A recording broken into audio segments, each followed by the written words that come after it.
Amigos, vocês sabiam que o advogado do Lula, no último minuto, tentou derrubar todo o julgamento de ontem no STF para deixar o Lula livre? É isso mesmo. Depois de mais de 10 horas de sessão, depois que todos os ministros já haviam votado, estava empatado em 5-5, só faltava a presidente Carmen Lúcia, ele simplesmente chegou e falou que a presidente do STF não poderia votar. Só isso que ele fez, tentou impedir a presidente Carmen Lúcia de votar. Sendo assim, por empate, a decisão seria favorável ao Lula, o Lula ganharia o habeas corpus e ficaria livre.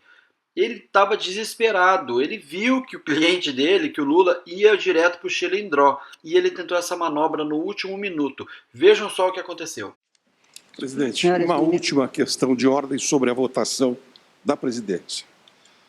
Senhora presidente, senhores ministros, o artigo 146 do regimento interno desta Corte dispõe que, em regra, a presidência não vota. Nos casos de habeas corpus, especificamente o parágrafo único deste dispositivo do artigo 146, dispõe que no julgamento de habeas corpus proclamar-se-á, na hipótese de empate, decisão mais favorável ao paciente. Não vou fundamentar isso, senhora presidente, mas vou tomar de empréstimo, com a licença do eminente ministro Luiz Roberto Barroso, a questão de ordem que ele mesmo formulou no processo de extradição de Cesare Batista, que é a extradição número 1085 deste plenário. Disse Sua Excelência como advogado naquela ocasião. A norma regimental do artigo 146 estabelece que a regra geral é que o presidente não vote. E há uma previsão específica de que não vota para desempatar em habeas corpus.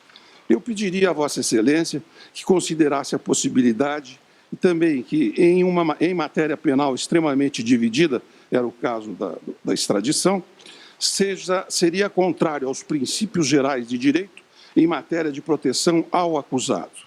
De sorte que eu tomo de empréstimo estas palavras utilizadas na questão de ordem formulada pelo ministro Luiz Roberto Barroso neste processo de extradição e, tendo em vista que se operou o empate, são 5 votos a favor e 5 votos contra, eu peço a Vossa Excelência que, em atenção ao regimento, deixe de votar e, se assim não entender, que submeta a votação do plenário. Muito obrigado. Eu agradeço, mas essa é uma matéria constitucional. É verdade que essa aliás, a defesa adotou como fundamento, e Vossa Excelência mesma pediu e reiterou, era um dos pedidos, exatamente a análise não apenas da legalidade, mas da constitucionalidade. E quando é matéria constitucional, o presidente vota. Mas de toda sorte, para evitar qualquer eiva e qualquer possibilidade de questionamento, eu ponho em votação a possibilidade da minha votação. Presidente, só um esclarecimento de fato. Eu, de fato, arguí, como lisamente disse o eminente advogado da tribuna, como era o meu papel como advogado.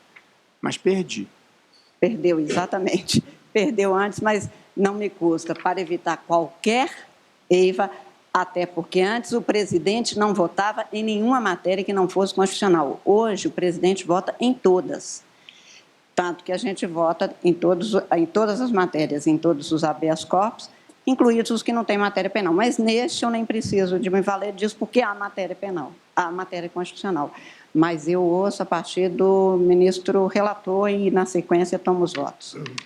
Presidente eminentes pares, esse empate suscitado pelo advogado da tribuna diz respeito quando o quórum presente chega a um empate, não havendo, eventualmente, o pronunciamento de um voto que, como Vossa Excelência irá se pronunciar, no sentido noutro, e acabará promovendo, portanto, uma maioria.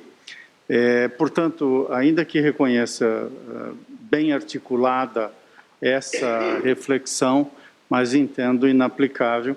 Aliás, cumprimento Vossa Excelência por ter colocado em votação a possibilidade do seu próprio voto. Claro, mas eu acho que é mais democrático e fica isento de qualquer questionamento. Ministro Alexandre de Moraes. Presidente, também cumprimentando Vossa Excelência por ter colocado em votação, que eu acharia desnecessário, essa questão, além de tudo, está preclusa.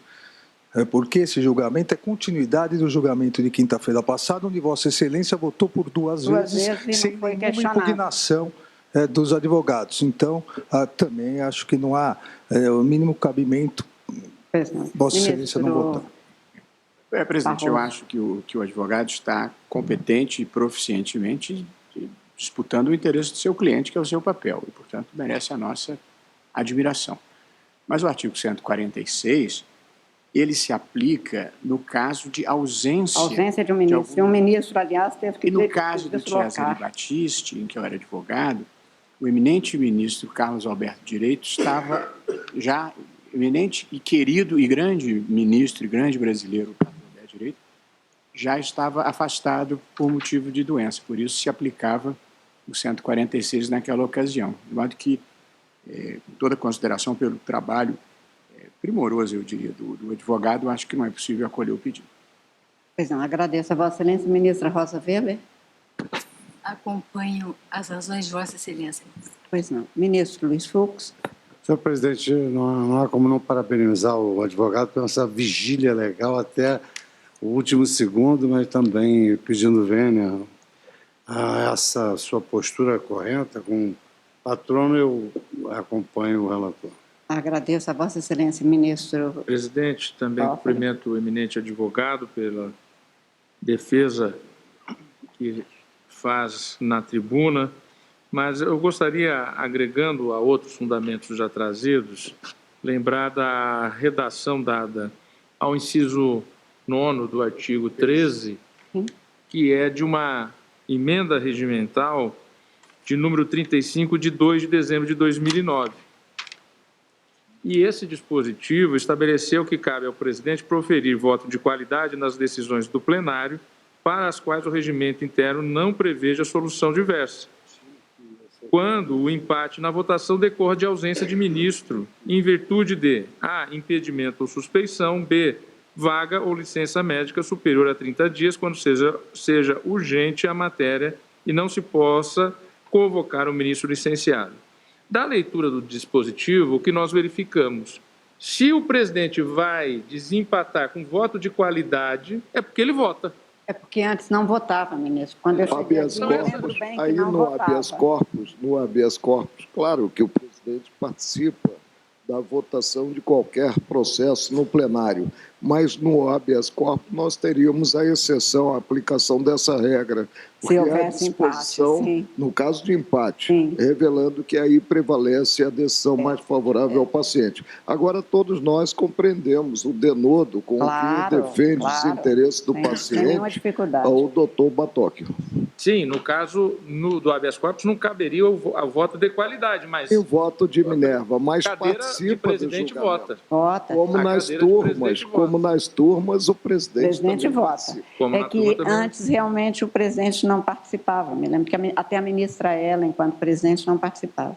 Vossa Excelência, portanto, ministro Ricardo Lewandowski. Senhor presidente, eu acompanho Vossa Excelência não só porque entendo que nós estamos claramente diante de uma matéria de natureza constitucional, mas também porque penso que é didático e pedagógico para a sociedade brasileira que cada ministro dessa corte, de forma transparente, revele a sua posição quanto ao princípio constitucional da presunção de inocência. Pois não, ministro. Presidente, vamos esperar a segunda questão de ordem, que diz respeito ao trânsito em julgado dessa decisão e eficácia quanto à liminar que nós implementamos. Pois não, ouviremos o relator. Ouviremos o relator e depois decidiremos. Ministro. Também eu, senhora presidente, entendo que, no caso, Vossa Excelência tem o direito de proferir o seu voto. Eu peço vênia ao eminente advogado para acompanhar o voto do ministro, o relator, ministro Edson Fachin. Pois não. Eu, então, em primeiro lugar, peço vênia pelo horário de ter ainda que fazer as considerações e apresentar o meu voto, sabendo que já se estende a sessão, porém trata-se de uma matéria, como aqui já reiteradamente afirmada, da maior importância, da maior significação. Bom, a presidente, então, fez o voto dela, ainda bem que todo mundo entendeu o contrário do advogado do Lula, então decidiram que ela votaria, ela também já tinha dito que votaria. Quem quiser ver o voto dela, eu coloquei aqui um resumo do voto dela, pode assistir esse vídeo aqui, tá bom? Mas eu entendo, né, que ele quer defender o Lula e ele tentou, no último minuto, acabar com o julgamento. Já pensou se ele consegue? Hein? Já pensou se ele consegue? O Lula ficaria livre, ganharia o habeas corpus e ia ficar livre por muitos e muitos anos. Olha só que manobra. Eu confesso que eu fiquei com medo ali. Falei, nossa senhora, já pensou se a mulher fala, não, não vou votar, você tá certo. Lula venceu. Ave Maria. Vixe, não. Ainda bem que não aconteceu assim e ela proferiu o voto dela. Então é isso, pessoal. Esse é o objetivo do meu canal, trazer vídeos de orientação e denúncias contra golpes e fraudes. Inscreva-se aqui no canal e a gente se vê então nos próximos vídeos, denúncias ou orientações. Até mais então, valeu, tchau, tchau, um abraço.